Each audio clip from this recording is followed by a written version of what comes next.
Welcome to PCS exam गुरु। दोस्तों, हम अपने पिछले कुछ वीडियोस में हिस्ट्री की एमसीक्यूज की जो सीरीज थी उसको कर रहे थे, प्रैक्टिस कर रहे थे उसकी। तो उसी सीरीज में आज हम नेक्स्ट 20 क्वेश्चन देखने वाले हैं। तो आइए चलते हैं, शुरू करते हैं आज के नेक्स्ट 20 क्वेश्चंस की सीरीज को। देखते हैं क्या है हमारे अगले क्वेश्चंस।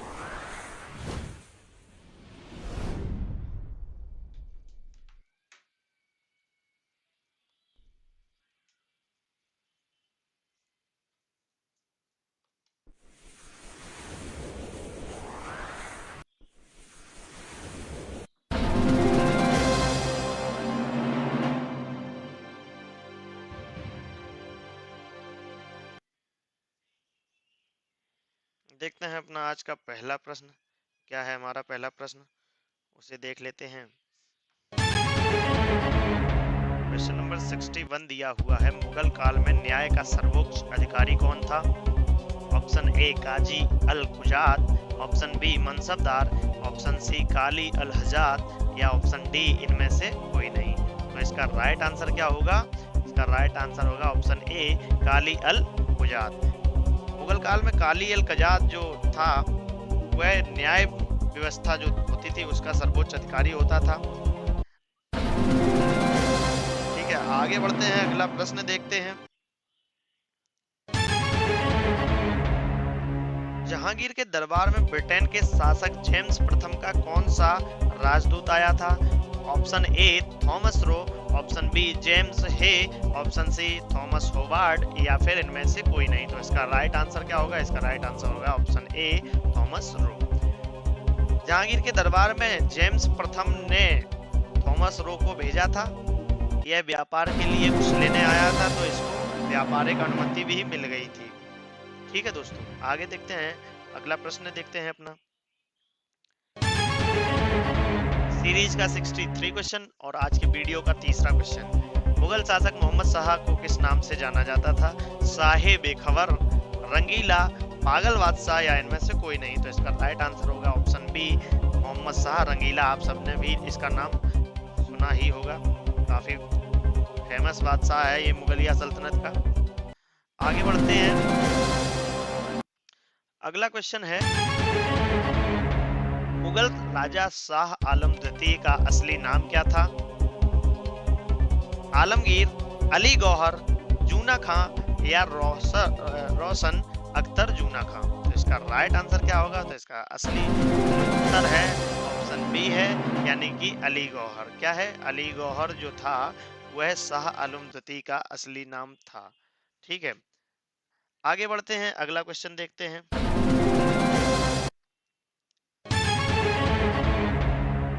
मुगल शासक मोहम्मद शाह का असली नाम क्या था?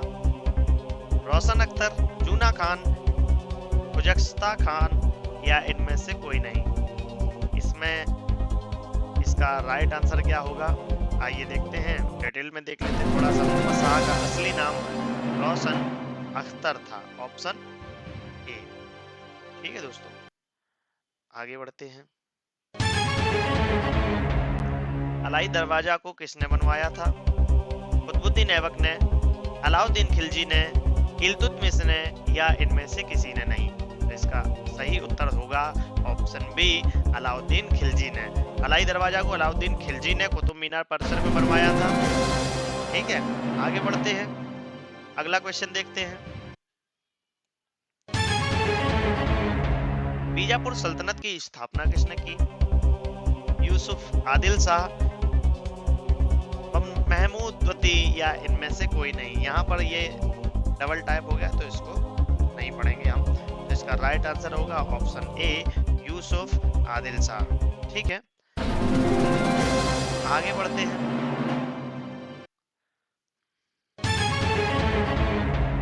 बाबरनामा मूल रूप से किस भाषा में रचित है, मतलब किस भाषा में लिखी गई है?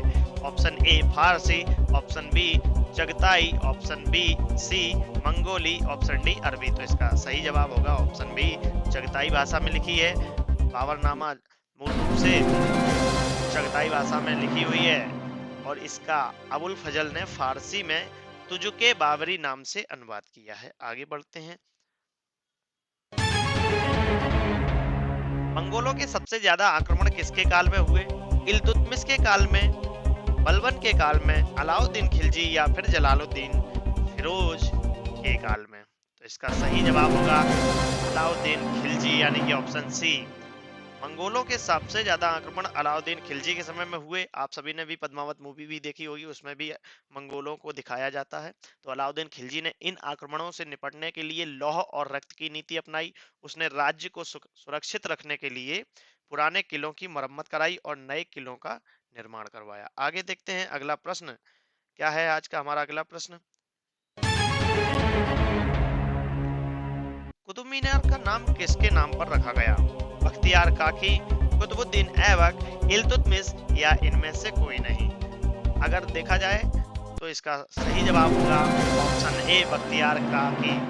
कुतुब मीनार का नाम कुतुबुद्दीन बख्तियार काकी के नाम पर रखा गया था, जो सूफी संत था। कुतुब मीनार को इल्तुतमिश ने पूर्ण करवाया था। आगे बढ़ते हैं, अगला प्रश्न देखते हैं।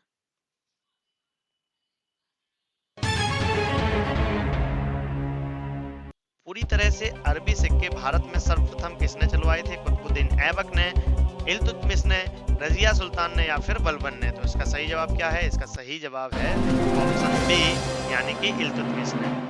इल्तुतमिश ने सर्वप्रथम पूरी तरह से अरबी सिक्के चलवाए थे। उसने चांदी का टंका और तांबे का जीतल चलवाया था। आगे देखते हैं, अगला प्रश्न देखते हैं। कुलीन प्रथा को बंगाल में किसने शुरू किया? हेमंत सेन, बल्लाल सेन, सूरसेन या इनमें से कोई नहीं? तो इसका सही जवाब होगा ऑप्शन बी, यानी कि बल्लाल सेन। बल्लाल सेन ने बंगाल में कुलीन प्रथा को शुरू किया। ये एक सेन वंश के राजा थे। आगे देखते हैं अगला प्रश्न। गुजरात के राजा भीमदेव द्वितीय ने किस आक्रमणकारी को हराया था? महमूद गजनबी, मोहम्मद गौरी, अल जुनैद या इनमें से कोई नहीं? तो इसका सही जवाब होगा ऑप्शन बी, यानी कि मोहम्मद गौरी को। किसे? ऑप्शन बी, मोहम्मद गौरी को हराया था। ये वही हैं जिनकी मां नायका देवी युद्ध में लीड कर रही थी युद्ध को। ये भीम द्वितीय हैं, या इनको मूल राज द्वितीय भी कहा जाता है। तो इनकी मां जो नायका देवी थी, वह युद्ध को, सेना को नेतृत्व कर रही थी। उसका मनोबल उन्होंने बढ़ाया और इसको हरा दिया। गुजरात के राजा भीमदेव द्वितीय ने आबू पर्वत के पास मोहम्मद गौरी को हराया। उसका मार्गदर्शन उसकी मां नायका देवी, यहाँ पर कायमा देवी कुछ किसी ने लिख दिया है, ये गलत है, नायका देवी ने किया। मोहम्मद गौरी को पकड़ लिया गया, किंतु बाद में उसे छोड़ दिया गया। आगे बढ़ते हैं, अगला प्रश्न देखते हैं। चर्यापद की रचना किसने की? क्वेश्चन नंबर 47 है। योगाचारी ने, महासिद्ध ने, सक्यापा ने या फिर चार्य पुरुष ने? तो इसका सही जवाब होगा ऑप्शन बी, महासिद्ध ने। किसने? महासिद्ध ने। अब आप यहाँ पर चर्यापद से अगर आप देखें, इसका नाम क्या है? चर्यापद। तो यहाँ पर चार्य पुरुष मत कर दीजिए, ये भी चार्य हैं और यहाँ भी चर्या है, तो ऐसा नहीं है। इसका राइट आंसर होगा, ये गलत होगा और ये महासिद्ध सही होगा। ठीक है, तो चर्यापद की रचना 10वीं शताब्दी में हुई। यह एक बौद्ध ग्रंथ है जिसकी रचना महासिद्ध ने की। इसकी रचना पाल वंश के दौरान हुई। ठीक है, आगे बढ़ते हैं, अगला प्रश्न देख लेते हैं जल्दी से। सोलंकी वंश की राजधानी कहाँ थी? क्वेश्चन नंबर 75 और इस वीडियो का क्वेश्चन 15। वेरावल, अनिलवाड़ा, भरूच या फिर कर्णावती? तो इसका सही जवाब क्या होगा? इसका सही जवाब होगा ऑप्शन बी, यानी कि अनिलवाड़ा। कहां पर? सोलंकी वंश गुजरात पर राज्य करते थे और यह एक प्राचीन वंश था जहां की राजधानी अनिलवाड़ा थी। इस वंश का सर्वाधिक श्रेष्ठ राजा जो था वो मूलराज था। आगे देखते हैं, अगला प्रश्न देख लेते हैं। Question number 76। आलाखंड किस युद्ध से संबंधित है? आलाखंड, ध्यान देना दोस्तों, ये वही है आला और उदल की कहानी जो आती है। पृथ्वीराज चौहान से भी लड़ाई होती है और परमाल के ये दो बहुत ही वीर सैनिक थे, आला और उदल। सेनापति का नेतृत्व, ये सेनापति का जो पद था उन्होंने दिया था इनको, परमल ने, राजा परमाल का नाम है, जो कि महोबा के शासक हुआ था करते थे। तो इसका सही जवाब होगा ऑप्शन ए, यानी कि महोबा का युद्ध। आलखंड में परमर्दी देव यानी कि परमल के पृथ्वीराज चौहान से 1182 में हुए युद्ध का वर्णन मिलता है। इसकी रचना जगनिक नामक कवि ने की है, आलाखंड की रचना। आगे देखते हैं अगला प्रश्न बिना किसी देरी के। उससे पहले एक जरूरी बात दोस्तों, अगर आपने अभी तक हमारे चैनल को सब्सक्राइब नहीं किया है तो प्लीज चैनल को सब्सक्राइब कीजिए और हमें सपोर्ट कीजिए, क्योंकि अभी हम आपको और अच्छा से अच्छा कंटेंट उपलब्ध कराने वाले हैं। आइए प्रश्न की ओर देखते हैं। क्वेश्चन नंबर 77 दिया हुआ है, 725 ईस्वी में अरब आक्रमणकारियों द्वारा नष्ट हो जाने के बाद दोबारा सोमनाथ मंदिर को किसने बनवाया था? Option A Mihir Bhoj, option B Nagabhata प्रथम, ऑप्शन सी नागभट्ट द्वितीय या ऑप्शन डी भीमदेव। तो इसका सही जवाब क्या होगा? इसका सही जवाब होगा ऑप्शन सी, यानी कि नागभट्ट द्वितीय। 725 ईस्वी में अरब आक्रमणकारियों ने सोमनाथ मंदिर को तोड़ दिया था। ये वही वक्त था जब महमूद गजनबी भारत पर आक्रमण किया था, जिसे नागभट्ट द्वितीय ने 815 में दोबारा बनवाया। इसे 1024 ईस्वी में महमूद गजनबी ने दोबारा तोड़ दिया था। आगे बढ़ते हैं, अगला प्रश्न देख लेते हैं।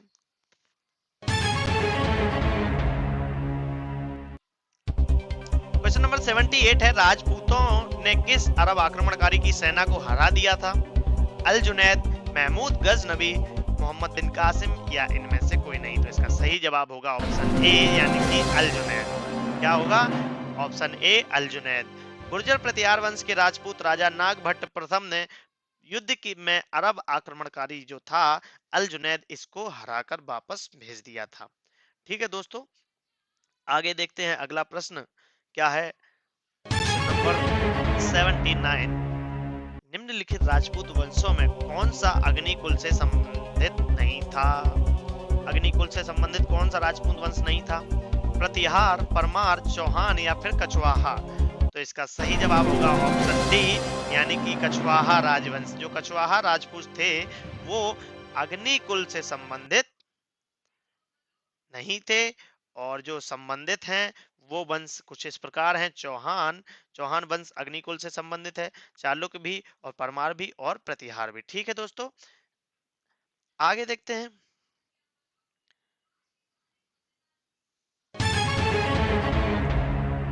अपना आज का आखिरी क्वेश्चन, क्वेश्चन नंबर 80 और इस वीडियो का क्वेश्चन 20। अगर आपने इससे पहले के 60 क्वेश्चंस को नहीं पढ़ा है तो जाकर तुरंत पुराने वीडियोस को देखिए, वो 60 क्वेश्चंस भी पढ़ लीजिए आप, क्योंकि आपके लिए बहुत ही इंपॉर्टेंट है।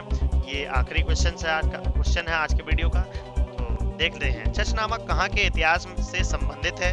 Option A Kashmir, option B Sindh, option C Gujarat या ऑप्शन डी राजस्थान। तो इसका सही जवाब होगा ऑप्शन बी सिंध। और देख लेते हैं इसका डिटेल्ड उत्तर। जो चचनामा ग्रंथ है इसको सिंध के इतिहास से संबंधित माना जाता है। चच सिंध का एक राजा था। चच का साम्राज्य आधुनिक भारत, पाकिस्तान, अफगानिस्तान और ईरान के क्षेत्र में फैला हुआ था, जिसकी राजधानी ब्राह्मणाबाद थी। दोस्तों ये हमने इसके ऊपर भी एक वीडियो बनाया था जिसमें मोहम्मद बिन कासिम का युद्ध दिखाया था। वहां पर सिंध में जब मोहम्मद बिन कासिम ने पहली बार आक्रमण किया था, तब वहां पर किस प्रकार ब्राह्मण मंत्री चच ने सिंध का राज हथिया लिया। उसके बाद उसका पुत्र राजा दाहिर वहां का राजा बना। अगर आपको देखना है तो वहां पर आप उसको सर्च करके देख सकते हैं।